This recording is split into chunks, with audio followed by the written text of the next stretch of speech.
Zee 24 तास एक पाऊल पुढे।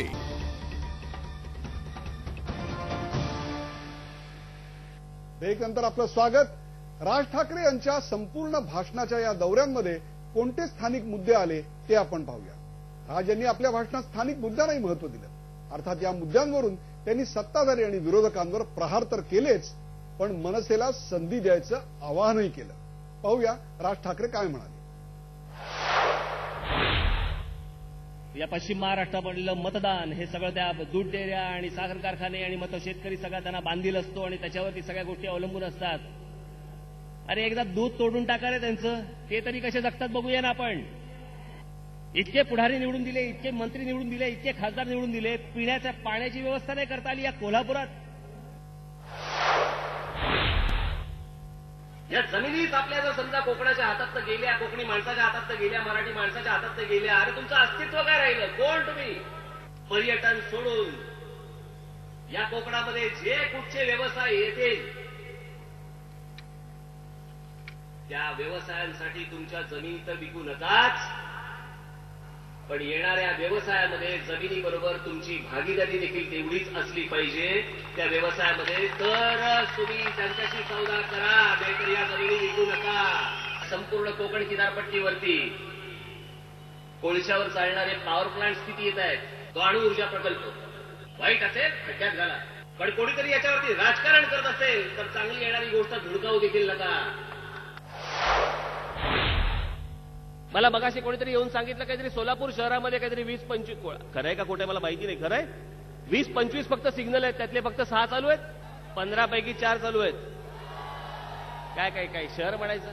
पवार साहेबांचे मित्र ते कोणते गोयंका का कोण जे त्यांची डायनामिक्स नावाची कंपनी, त्या कंपनीला पाणी चाललंय 5-5, 6-6 टीएमसी पाणी त्या कंपनीला चाललंय, कारण ती बारामतीमध्ये आहे, सोलापूरला नाही पाणी। हा इथला सोलापूरचा आपला सगळा टेक्सटाईलचा भाग, याच्याबद्दल काय केलं सुशील कुमार शिंदे साहेबांनी तरी केलं काय? आज तुम्हाला कल्पना आहे, आज सोलापूर जी कॉटन इंडस्ट्री म्हणून आपल्याकडे इतकी वर्ष चालू होती, जी सगळी बर्बाद झाली, ज्याच्याकडे कोणाला लक्ष द्यायला वेळ नाही, आज त्याच्यानंतर 2 शहरं मोठी झाली, एक लुधियाना आणि एक तिरपूर। काय होतंय इथे? इंडिया बुल्स आणलं जाते। तुमचं प्यायचं पाणी, तुमचं शेतीचं पाणी, हे केंद्र सरकारची योजना, केंद्र सरकारच्या योजनेमध्ये एमओयू मध्ये लिहिलेलं आहे, एमओयू केला जो त्यावेळेला त्या एमओयू मध्ये लिहिलेलं आहे की किती हजार एकर, 8,000 हेक्टर, 8,000 हेक्टर जमीन अमरावती जिल्ह्यामधली सिंचनाखाली आणण्यासाठी म्हणून हा प्रकल्प आम्ही करत आहोत। त्याच्यासाठी हे आम्ही पैसे देत आहोत। पैसे दिल्यावरती हा प्रकल्प पूर्ण होत आल्यानंतर महाराष्ट्र राज्य सरकारमध्ये या सगळ्या लोकांनी फेरफार केली आणि तो संपूर्ण प्रकल्प 250 कोटी का 350 कोटी रुपयाला या इंडिया बुल्सवाल्यांनी देऊन टाकला। जर तुमचं प्यायचं पाणी आणि तुमच्या शेतीचं पाणी हे जर इंडिया बुल्सला जाणार असेल, उद्यापासून तुमचं आंदोलन हे झालंच पाहिजे आणि इंडिया बुल्स प्रकरण बंद झालं तरी चालेल। मी टाटा साहेबांना सांगितलं, म्हटलं तुम्ही एक काम करा, म्हटलं आमच्या विदर्भामध्ये एवढी जंगल संपत्ती आहे, एवढी सगळी लोक आहेत, इतके सगळे वन्य जीवन आहे, मी म्हटलं तुम्ही ताजची सगळी इतकी देशभरामध्ये रिसॉर्ट काढता, तुम्ही तिथे का नाही काढत? आपण तिथे का नाही येत? त्याच आजूबाजूच्या सर्व भागाचा एक फक्त गोष्ट येणं गरजेचं असतं, सगळा विकास व्हायला लागतो। लहानपणापासून ऐकतोय जळगावमधलं मुख्य पीक, इतर पिकांपैकी मुख्य पीक कुठचं? केळी। होतंय काय? केळ्यांवर काही नाही, एक उद्योगधंदा यायला तयार नाही, कोणी इकडे आणायला तयार नाही, इन्व्हेस्टमेंट व्हायला तयार नाही, इथल्या बेरोजगारांचा विषय कोणी हाताळायला तयार नाही, बेरोजगारांना इथे उद्योगधंदे आणून त्यांना नोकऱ्या द्यायला कोणी तयार नाही। राज ठाकरे यांच्या भाषणात स्थानिक मुद्दे ठासून भरलेले होते। कोकणामधल्या जमिनी, त्या जमिनींवर परप्रांतीयांचं आक्रमण आणि त्याहीपेक्षा सुद्धा कोकणातले अणुऊर्जा प्रकल्प याविषयीचं रोखठोक प्रतिपादन त्यांनी आपल्या कोकणातल्या भाषणांमधून केलं। कोकणानंतर त्यांनी सोलापुरातल्या बंद पडलेल्या कापड गिरण्यांचा विषय हाती घेतला। सोलापुरातल्या कापड गिरण्या बंद पडल्यामुळे तिथे आलेली बेकारी, त्यातून आलेली उदासी आणि त्याहीपेक्षा त्याच वेळेला पुढे आलेली लुधियाना आणि तिरपूर अशी 2 कापड उद्योगाची केंद्र कशी पुढे आली असा रोखठोक सवाल त्यांनी यावेळी केला. त्यानंतर अमरावतीच्या भाषणात त्यांनी अमरावतीमध्ये म्हणजेच एकूणच विदर्भामध्ये टुरिझम उद्योग आला पाहिजे अशा प्रकारचं प्रतिपादन करून एक प्रकारे त्या उद्योगाला वेगळं वळण लावायचा प्रयत्न केला.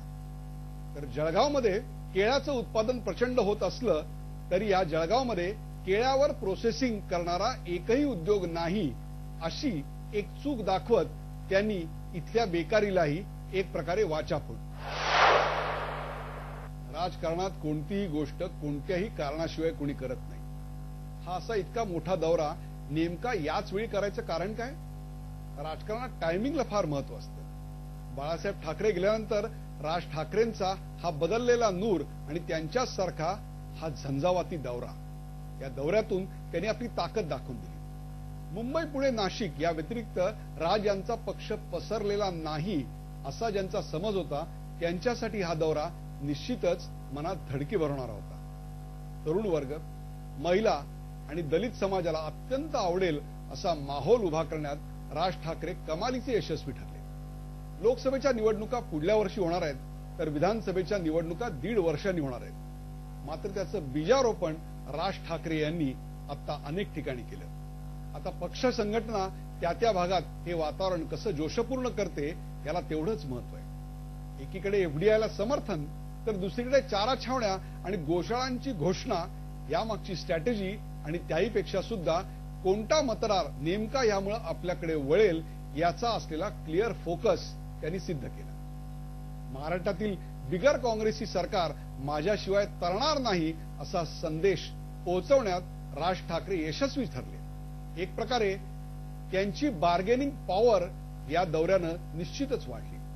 कोल्हापूर हा तर राष्ट्रवादीचा बालेकिल्ला, तर खेड आणि रत्नागिरीमध्ये शिवसेनेचं वर्चस्व, जालन्यात राष्ट्रवादीपेक्षा मनसेला मिळालेला प्रचंड प्रतिसाद, तर सोलापूरमध्ये राष्ट्रवादीचं वर्चस्व, अमरावतीमध्ये जिल्हा परिषदांसह महानगरपालिकेत राष्ट्रवादीचंच वर्चस्व, तसंच जळगावात राष्ट्रवादी काँग्रेसचं प्रभुत्व. राज यांच्या राज्यव्यापी दौरा, त्याची आखलेली स्ट्रॅटेजी, त्यांचा फोकस हा अतिशय सुस्पष्ट आहे. आम्ही इथेच थांबतोय. तुम्ही पाहत राहा झी 24 तास, एक पाऊल पुढे.